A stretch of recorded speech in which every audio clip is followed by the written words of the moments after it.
if-thens. Coding is all about if-then. If a user presses this button, then you do something else. And it's all binary, so it's all 0 and 1s. That's all code is. And it all has to do with how you press and what that action is. So as a developer, which I am, and as I mentioned, I came up with an original idea called, how do I, it's called Golf Boost, but how do I automate a golf lesson? So usually as a human, you go to another human, and whether it's golf, football, baseball, whatever it is, somebody teaches you. It might be a parent, a loved one, or an actual coach that comes up and says, okay, but there's a human-to-human interaction. Here, we have something called AI, which is an amazing, groundbreaking innovation. And through AI, we can detect body parts. So with that technology, I said, oh my God, maybe I can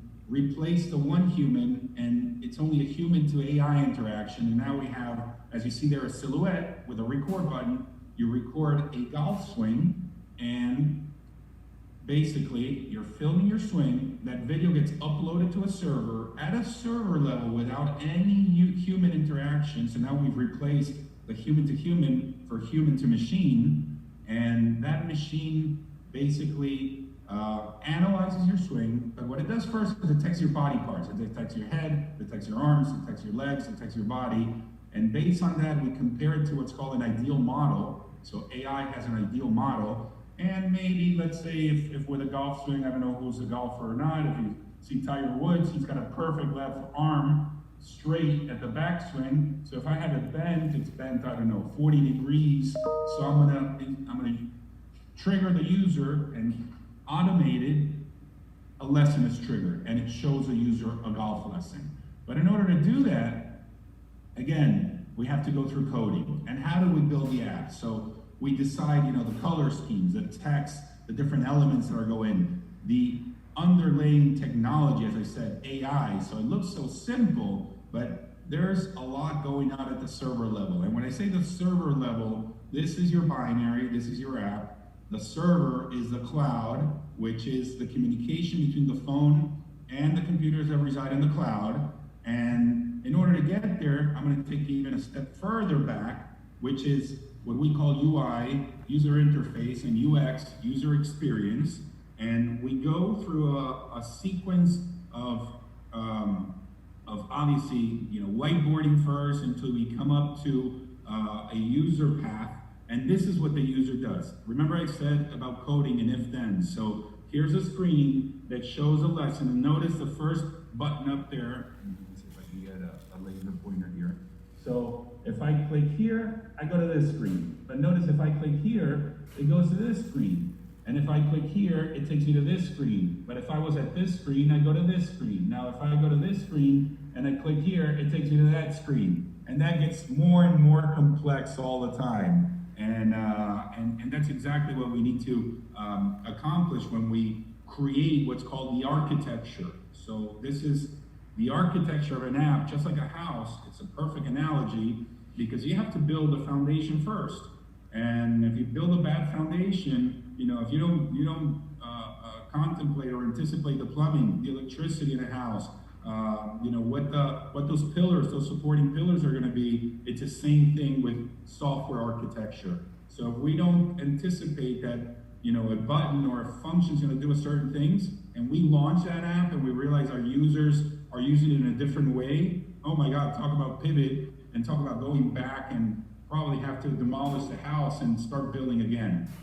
So after all of that work, we built what today is called Golf Boost, which is, our app, our business. It's a startup, and as a startup, they have to raise capital. So now we build the app itself. As you see, it's got the lesson, but it also has geolocation for maps and golf courses, different golf courses, and there's news, and there's a social element where golfers share and they can click likes and whatnot. But I just told you about a monumental task, which is building the product. That's nothing in a business. We just have a product. So now we have an app. Think another analogy. Think of a restaurant. I'm a chef. Beautiful restaurant. I have these beautiful tables. I painted it. I have great food. But I'm in the back of a mall, behind a whatever street that nobody knows me. What do I need to do now?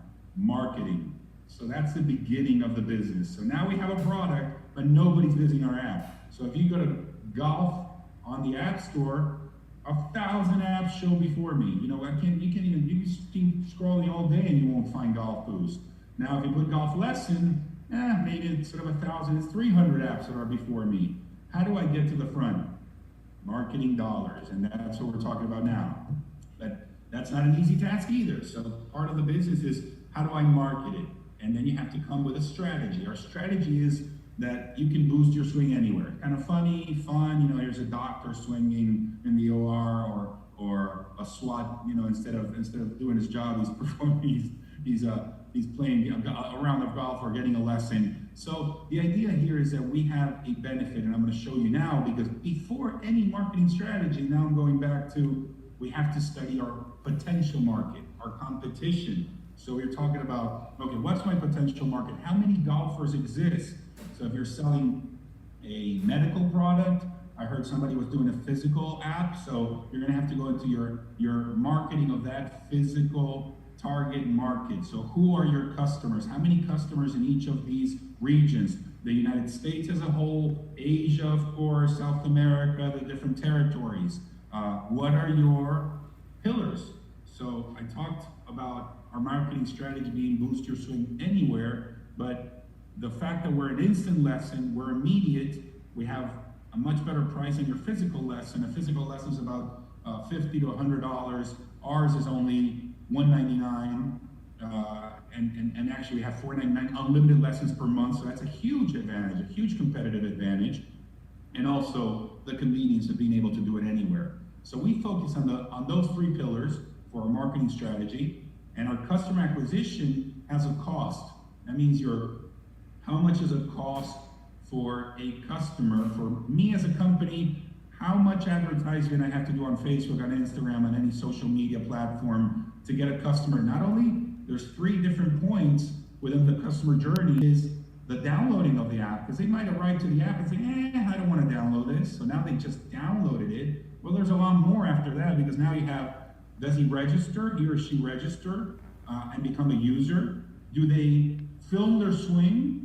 And not only that, if they film their swing, now they're using your app. You had 4 different touch points that are successful acquisition points, but do they buy the app? Do they buy the subscription? And that's where the only part that we make money. So after 5 touch points or 5 customer acquisition points, we have to pray for them to buy the app, and that becomes our monetization model. And even way before that, we talk about what's our competitive landscape. So that's another study you have to do and say, okay, am I the only app? And as you see here, this is a basic XY chart where you have, who has a personalized lesson in the market and who has that instant feedback. At this moment, luckily, it's just us. So there's different apps that you film your swing, but they don't give you a lesson. Other apps that you take the lesson, but they don't give you feedback. Other apps that show you how to do it, but you have no interaction. And those are the different costs. And now talk about pivoting. So our Golf Boost app is doing well in the market, nothing crazy, but we said, okay, so remember the basic of the app, and this is my last slide, by the way, so if you guys are bored, I'm almost over. So the basic of the app was detecting body positions, body parts, and comparing it against an ideal model. So that was done for golf. We always thought it would be replicable to tennis and baseball because they're all swing sports. But talk about pivoting. So cricket is a sport that I had no idea it existed. I mean, I don't know if most of you or any of you know it. I thought cricket was that little hammer with a ball, and that's actually croquet, nothing to do with cricket. So there's a 1.2 billion TAM, what's called the total addressable market for cricket, which is huge in Africa, in Asia, in Australia, and that's another business that we never contemplated. And as a matter of fact, now, today, we're working on rehab, what's called Rehab Boost, because now we can detect body parts for the medical field. So again, talk about pivoting and talk about an original idea that was 10 years ago and now became, all these different elements that we're growing and considering. So that's pretty much it. I hope I didn't bore you guys with that quick presentation, but I thought it would be a good way to introduce the technology, the process, how an entrepreneur is always, and by the way, something nobody tells you, we're always raising capital. We're like all day asking people for money.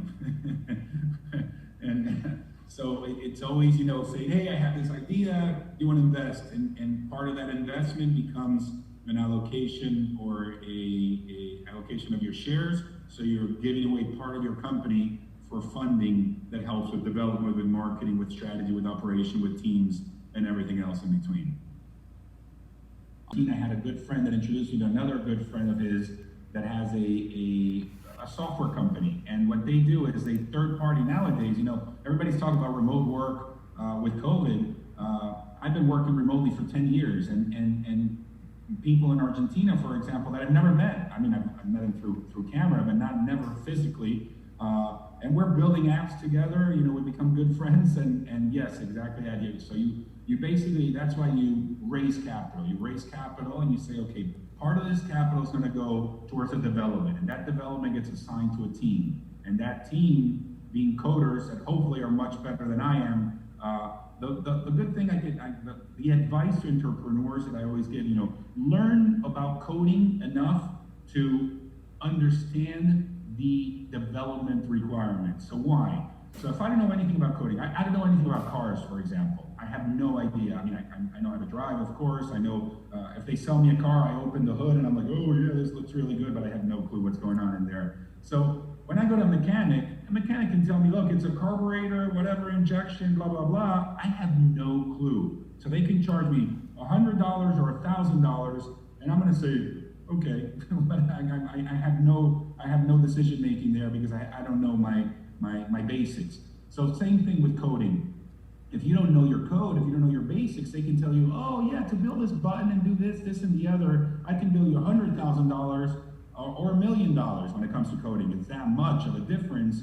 And if you don't know what the requirements are, so again, the advice is I know the basics of coding for me to say, okay, this project needs to cost X instead of triple X.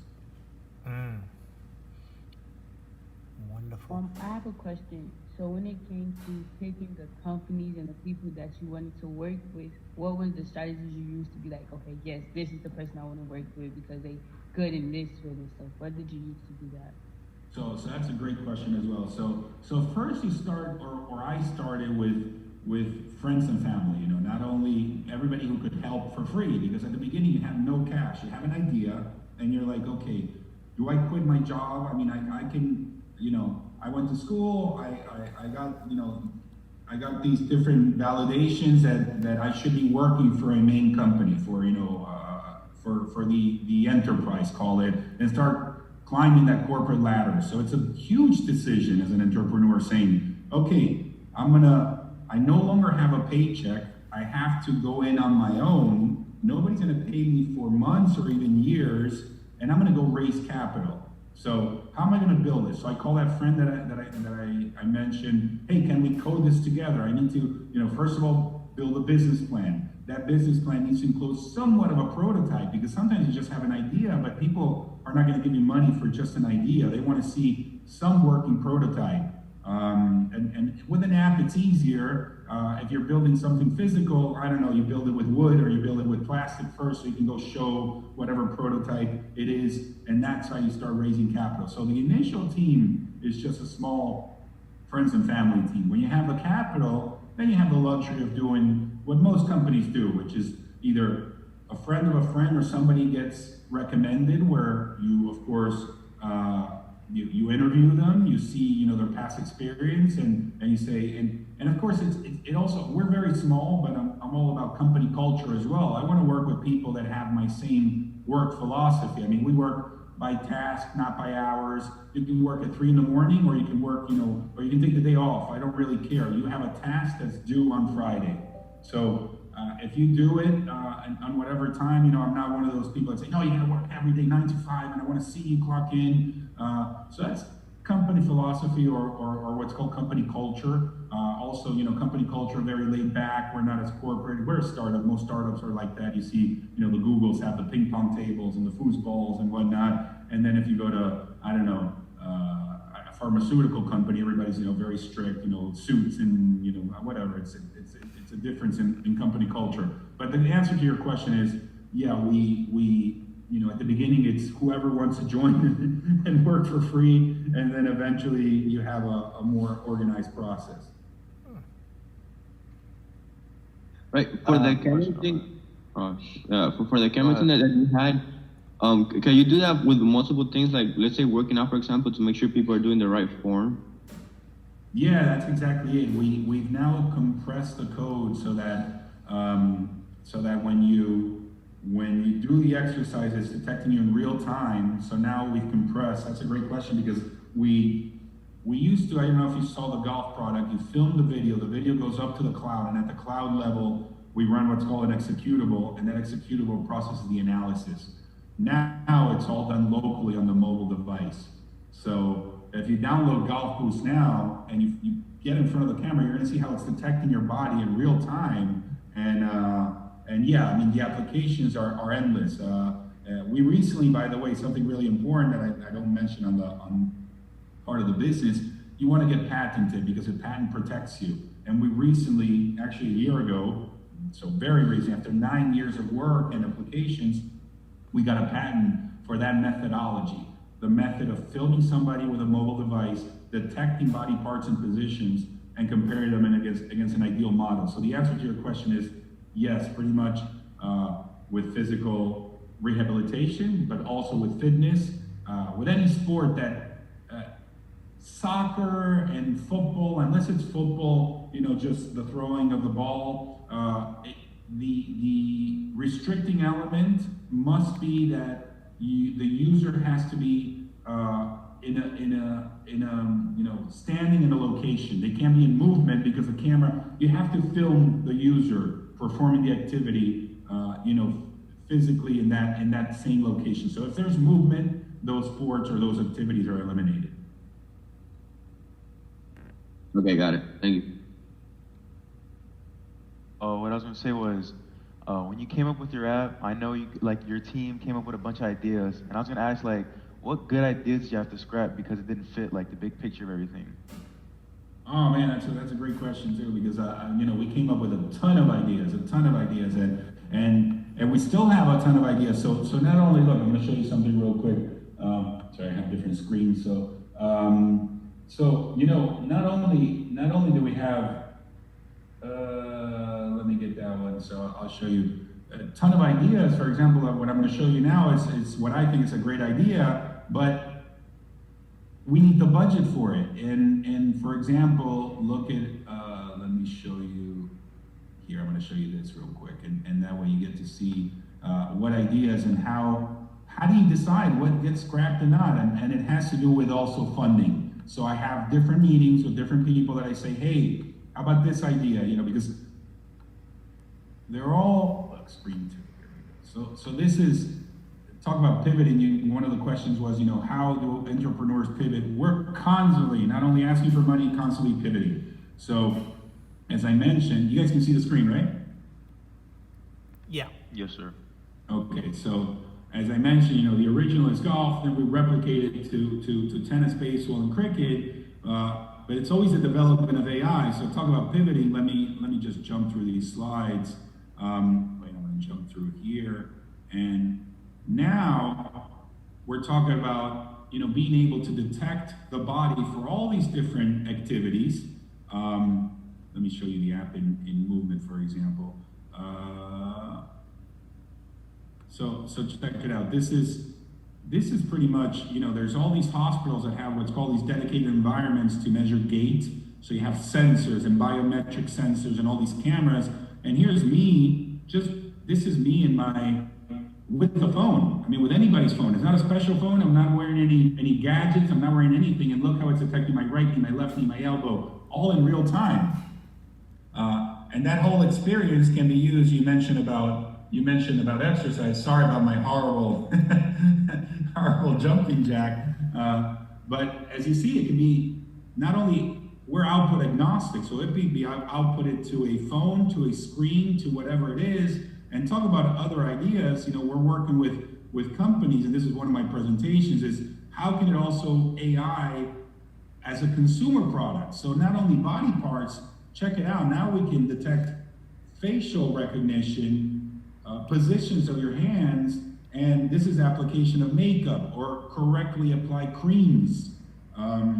So that, in my opinion, is a great idea. We came up with an amazing idea that has a ton of applications, including, how to correctly apply not only coloring in the hair, but different hairstyles and whatnot. This is the basis of the success of YouTube. And YouTube has a unidirectional communication. So you're only seeing it. They don't see if you're doing it right or wrong. And of course, the application of makeup and whatnot, where same thing, a lot of, I have two daughters and they're always learning about how to apply makeup, but nobody's telling them if they're holding the, I was gonna say pencil, whatever that's called, the lipstick, or if they're holding it correctly or not. So again, back to, let me get out of the screen, back to what idea is correct or not. I mean, we have a ton of ideas, a ton of applications, as you saw, all the sports, these different consumer applications.